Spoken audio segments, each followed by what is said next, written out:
Emily said. My brother is hungry, please take this teddy bear and give me some money. She had no idea she was speaking to the rich CEO of America's biggest company.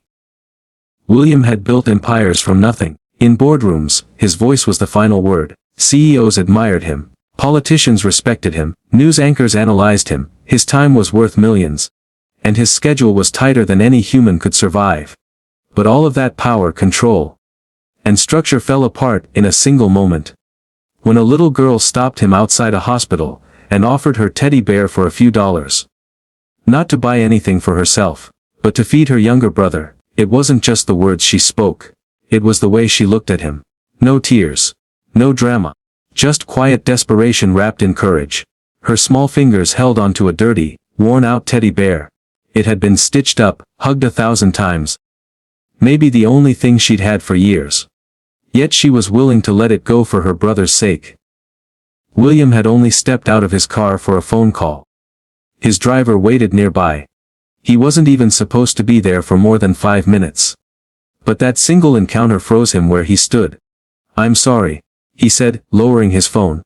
What did you just say? She looked up at him with wide, tired eyes. Her voice shook, but it was steady. Please take this teddy bear and give me some money, my brother hasn't eaten. The world went silent.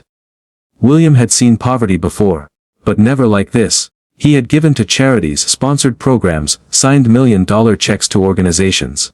But this was a child, face to face, no filters, no middlemen. Just her and the truth. What's your name? He asked. Emily. How old are you? 8. Where is your brother? Inside the hospital. We sleep there sometimes when we don't have a place. My mom is trying to get help, but today we don't have anything. I thought maybe, if someone buys this teddy, I can get him something to eat. He felt his throat tighten. This wasn't a scene from a movie. This was real life. She wasn't crying. She wasn't begging. She was offering a trade, her only possession, for her brother's next meal. I'll help, he said softly, reaching for his wallet. He pulled out a bill and held it toward her. She looked at it, then looked back up at him and shook her head. Please take the teddy, she said. I'm not asking for free money. That sentence hit him like a storm. She wasn't looking for pity. She had pride, even in poverty. She was trying to earn what she needed, not steal it. He took the teddy bear. Deal, he said. Only then did she accept the money. She didn't count it. She didn't care how much, she just ran. Through the hospital doors, back to her brother. Back to her world. William didn't move. For the first time in years, he forgot his meeting. Forgot his phone. Forgot the boardroom. He just stood there, holding a teddy bear that felt heavier than gold. Something in him cracked. Inside the hospital, Emily rushed to her little brother, Liam. He was only 6, skinny, pale, lying under a thin sheet. His eyes lit up when he saw her. She handed the money to her mother, who didn't ask where it came from. She just hugged her daughter and cried. That night they bought food. Not much. But enough. Liam ate and smiled. Emily, too tired to speak, fell asleep with her arms wrapped around her brother instead of her teddy. But across the city, in a penthouse apartment surrounded by luxury and silence, the teddy bear sat on a glass table. No one touched it. No one asked why it was there. And William said nothing. Because something had shifted inside him. He couldn't forget her voice. Her eyes. That one sentence. He didn't want to turn this into a press event. He didn't want headlines. He wanted to know more. Who was she? Why was she alone in this world? And why had her strength, in that one tiny moment, shaken the richest man in the city? The next day, he began asking questions. Quietly. Discreetly. He called the hospital. No answers. He sent someone to check local shelters. He kept the teddy bear beside him, as a reminder. On the 3rd day he found her. A nurse recognized the little girl. Yes, she said. She comes here often, always with her younger brother. Sweet girl, never complains, never asks for help. William waited near the hospital entrance again. This time without a phone. Without a suit. Without a barrier. He saw her. She walked out slowly, holding her brother's hand. She didn't see him at first. But when she did, she stopped. You came back, she whispered. He smiled.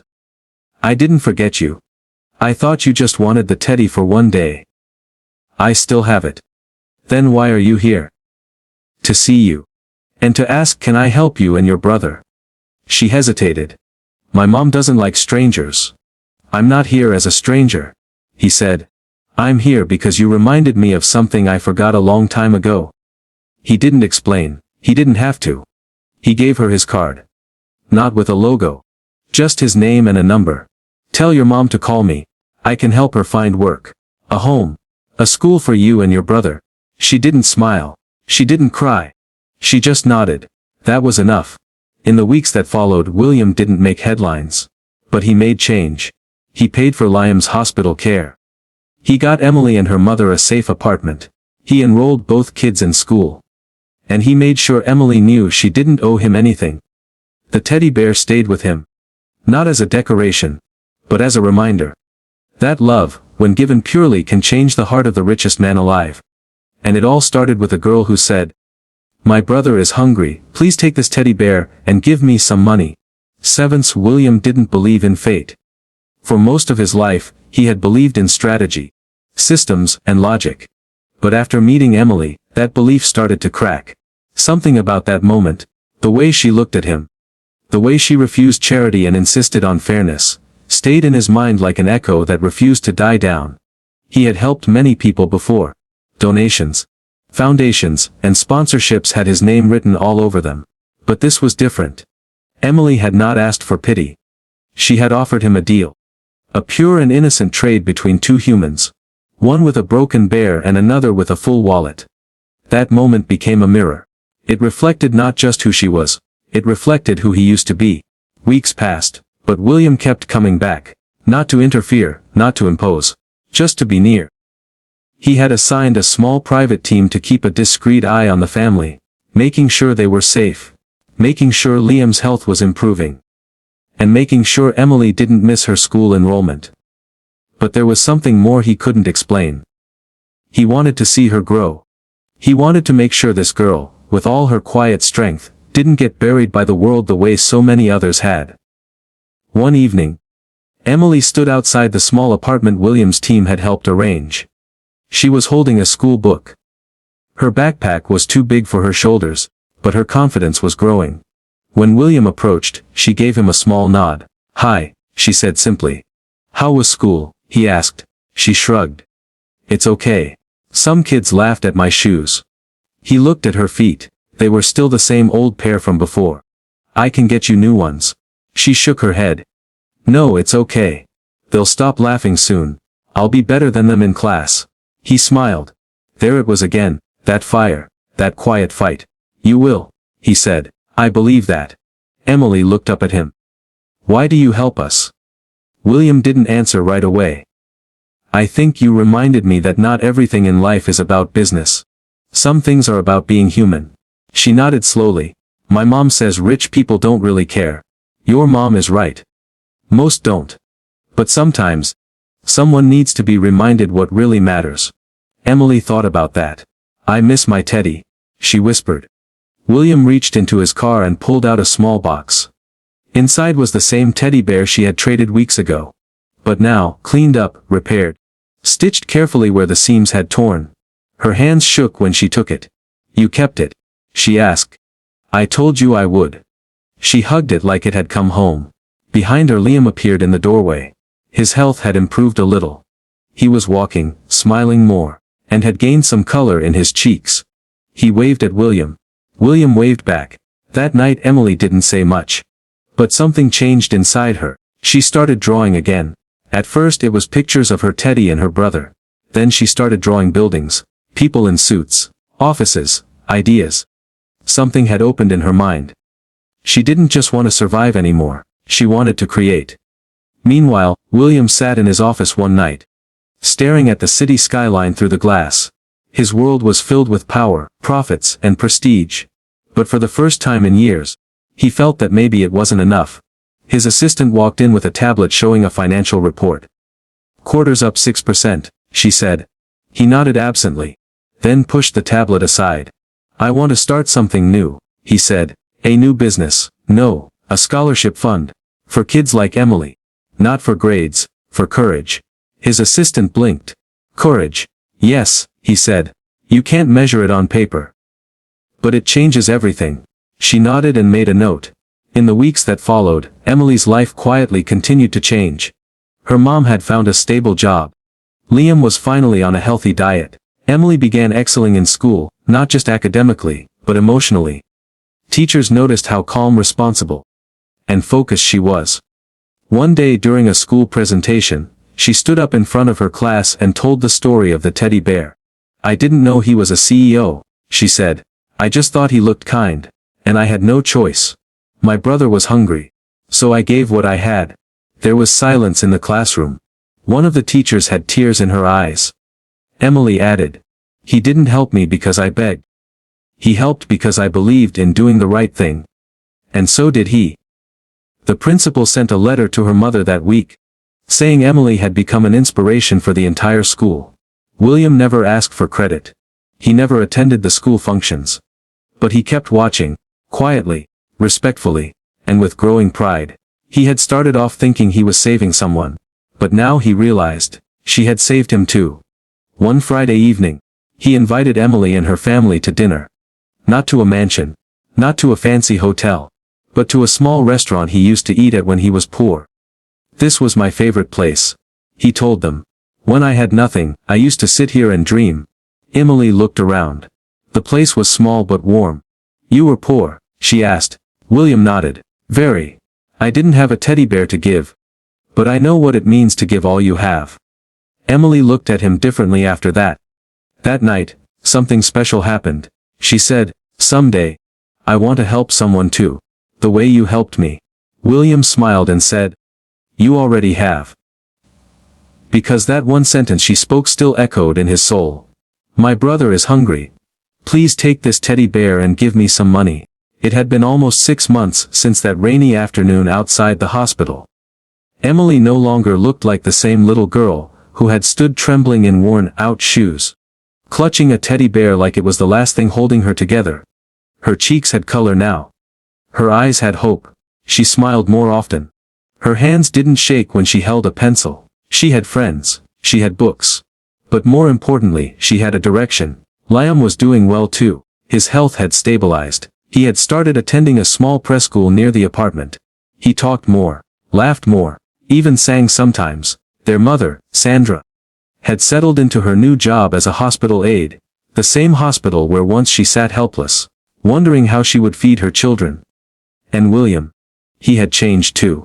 Not on the outside, he still wore the same suits, walked the same halls of power, and ran one of the biggest tech corporations in the United States. But inside, something had shifted.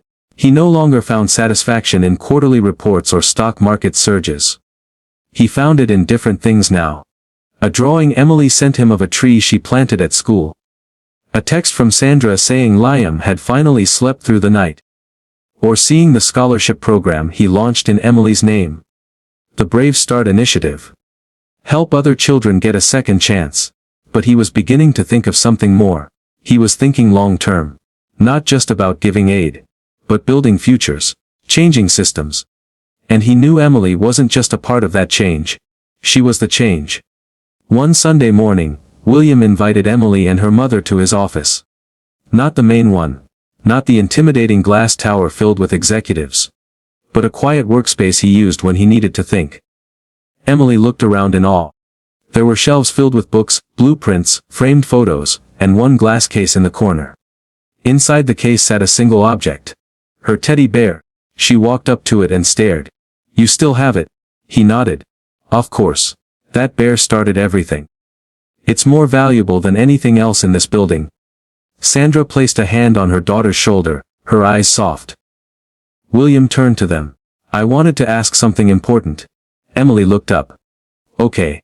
I want to create a new foundation. Not just for food or shelter, but for leadership. I want to train kids like you to become leaders, innovators, builders of the future. I want to call it Project Emily. If that's okay with you." Her mouth opened slightly. "Me? But I'm just a kid." He smiled. "That's exactly why. Because when most people would have cried, begged, or given up, you stood your ground. You made a deal. You offered what you had. That's leadership, Emily. And the world needs more of it." Emily looked down at her feet, then up again. "Okay. But only if it helps other kids too. Kids who don't have anything. That's the whole point. William said. You'll be the first. But not the last. Sandra had tears in her eyes. She had spent years thinking no one would ever see her daughter for the bright soul she was. And now, here she was, standing in a CEO's office, being offered a chance to lead something bigger than herself. Over the next several months, Project Emily became a reality. It started with a pilot program in a small school, then expanded to 5 cities. Then national attention started pouring in. But William refused interviews. He never mentioned Emily's name publicly. He never let the world turn her into a headline. He protected her story because he knew. This wasn't about marketing. This was about mission. Meanwhile, Emily was growing, not just in height but in confidence. She joined debate club. She began tutoring younger students at school. She started writing essays, powerful ones, about justice, dignity, and the invisible strength of children. One essay was titled, "Giving Everything You Have." It told the story of a teddy bear, of a hungry brother, of a choice made in desperation, not for survival, but for love. That essay was submitted, without her knowledge, to a national youth competition. And it won. When they called her name at the ceremony, Emily was stunned. The crowd stood and clapped as she walked to the stage. She held the certificate in shaking hands, and when they handed her the mic, she only said one thing. "I just did what I thought was right, and someone believed in me. That's all it takes." Back in the audience, William sat quietly. His eyes fixed on the little girl who had unknowingly changed his life. That night, as Emily and her family sat together over a small celebratory dinner, Sandra leaned in and whispered to her, "You gave away your teddy and got back the whole world." Emily smiled. "I didn't get it back." She looked over at William, who was still carrying the bear. "Still protecting it. It's safe where it is." William nodded in agreement, because he understood now. That teddy wasn't just a toy. It was a symbol of courage, of sacrifice, of the moment that reminded a billionaire what humanity looks like. And that moment began with a simple, powerful truth. "My brother is hungry, please take this teddy bear and give me some money." Sue Emily's small gesture had triggered a storm. Neither she nor William could have predicted. The CEO of America's largest tech firm had just gone public with a statement that shocked the business world. Keenness is the best investment. He wasn't launching a new product, not announcing a merger. He was launching a foundation. Named after Emily and her brother, the Emily and Sam Hope Fund. In the weeks that followed, media flooded their small neighborhood. But William kept the spotlight off the children. Instead, he spoke only of how a child reminded him of the humanity he had long buried under wealth, deals, and power. He admitted how that moment, when Emily looked up at him and said with trembling lips, "Please take this teddy. My brother is hungry," had changed his entire view of success. Meanwhile, Emily and Sam were unaware of how famous their names had become. William had personally ensured they stayed safe, hidden, and protected. He bought their mother a house in a quiet town. Enrolled Emily and Sam in the best schools. Their medical bills vanished. A chef prepared their meals. Their mother cried every night, thanking God for a miracle she never expected. William, once a man of numbers, had become a man of people. He would visit often, but never as the rich CEO. He sat on the floor and read to Sam. He laughed with Emily as they baked cookies.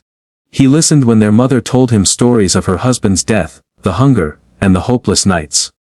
At work, he changed policies. Instead of laying off workers, he opened training centers. He created emergency funds for employee families. His board members questioned his approach, but he had one reply. "If a little girl can give all she has to save her brother, the least I can do is give back everything I have earned from people like her." One day, a journalist asked William, "You've donated billions. What did you receive in return?" He smiled softly and said, "Peace. The kind that can't be bought." The journalist pressed again, "What about Emily?" William looked away for a moment, then said, "She gave me her teddy bear. That's the most valuable thing I've ever received." The years passed. Emily grew, so did Sam. The foundation now supported over 10,000 families. It was no longer about charity, it had become a symbol, a movement. At a graduation ceremony, a teenage Emily walked up to the podium. William sat in the audience, his eyes misty. She said, once, I thought the world didn't care. That no one would ever help. But then, a stranger did. I gave him my teddy bear and he gave me my life back. The crowd rose in applause. William knew in that moment he hadn't saved Emily. Emily had saved him. And for those watching this story, remember sometimes, one small act can change someone's world. Sometimes, a child's voice can melt the coldest heart. And sometimes, the richest person in the world is not the one with money, but the one with kindness. 2. If this story touched your heart, don't forget to like the video, share in the comments what you learned, or if something like this ever happened in your life. And most importantly, subscribe the channel. Thank you for your precious time.